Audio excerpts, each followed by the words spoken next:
Kelly told you all the capacities that I worked in ECI, and I have a boss right now who likes to say that, she says, when she introduces me, she said, Chris has been her whole life in ECI. First she was a baby, then she was, and so when Evan was born, that's him wearing some of his special equipment.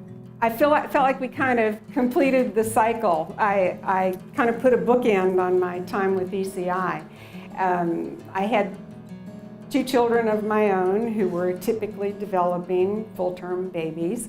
And then when Evan was born, he was born here. He lives in Houston, but he was born here in Austin. And his mother is my daughter. His mother is my daughter. And so I spent a lot of time in the NICU with her and went through that whole experience with her.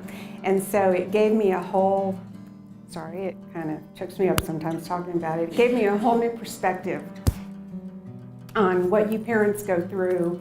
And I'm anxious. I'm at the state office right now in ECI, and when I finish there, I'm going to go back out into the field and do therapy some more to just kind of round out the whole thing. And I'm kind of anxious to do that because I have this whole new perspective now on what it means to be a parent or a grandparent of a child with some special needs. So I'm going to do 2 things. Kelly gave me 2 charges tonight. One is I'm going to talk first just about early intervention in general and why it's important. Kelly gave me some tips about things I might address. And then I'm going to talk to you a little bit just about ECI and what we do and what services we offer and how that works. So let's see.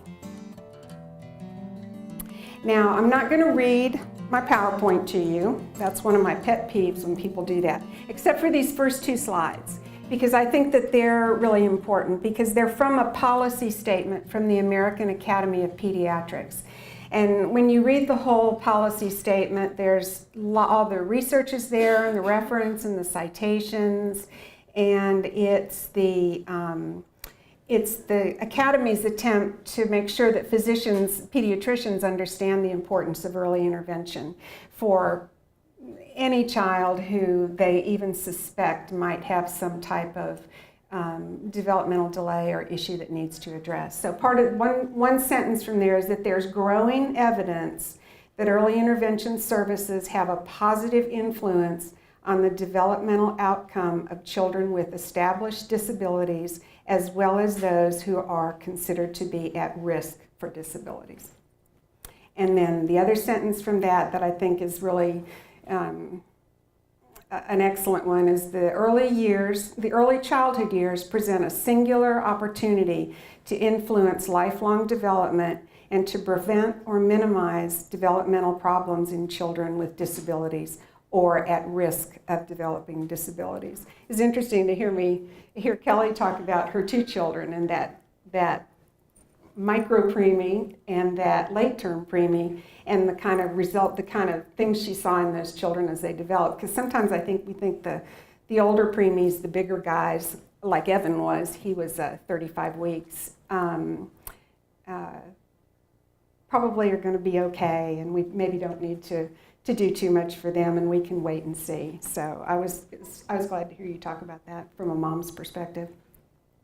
So what we did was we talked about some of the things that professionals here, I think doctors here, Kelly's heard from other parents about maybe reasons why you as a parent might be reluctant to get started early. The early is best. You'll see that all over all the ECI material, but sometimes parents are just reluctant to do that. I think one of the first ones, and a really big one, is that I don't want my child to be labeled.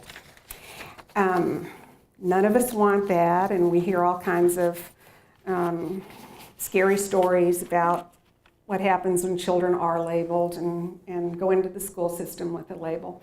I think it's really important for you to know that whether you seek your early intervention services from ECI or from one of these wonderful private providers that are here tonight, the information about the early intervention will follow your child only with your consent.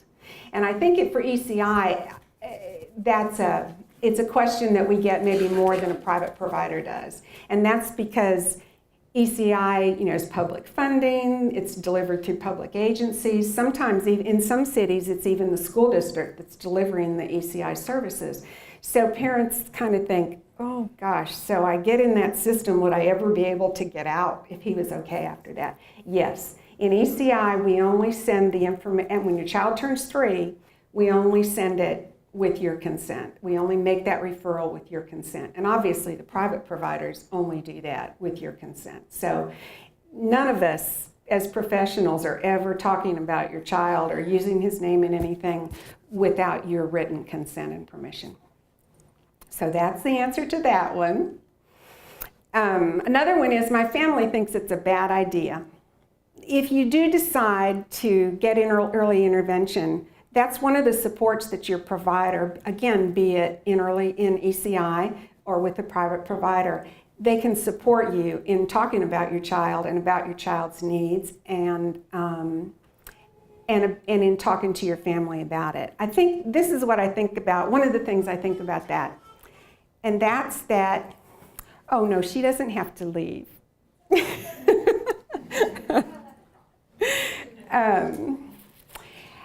Parents, when especially, maybe not my generation, but maybe my parents, people weren't so mobile. People grew up in a town, got married in a town, had their babies there, all the family was there, had been with the people in the community, the neighbors. You just had lots of personal and family support. And I think for a lot of us, that's not true anymore.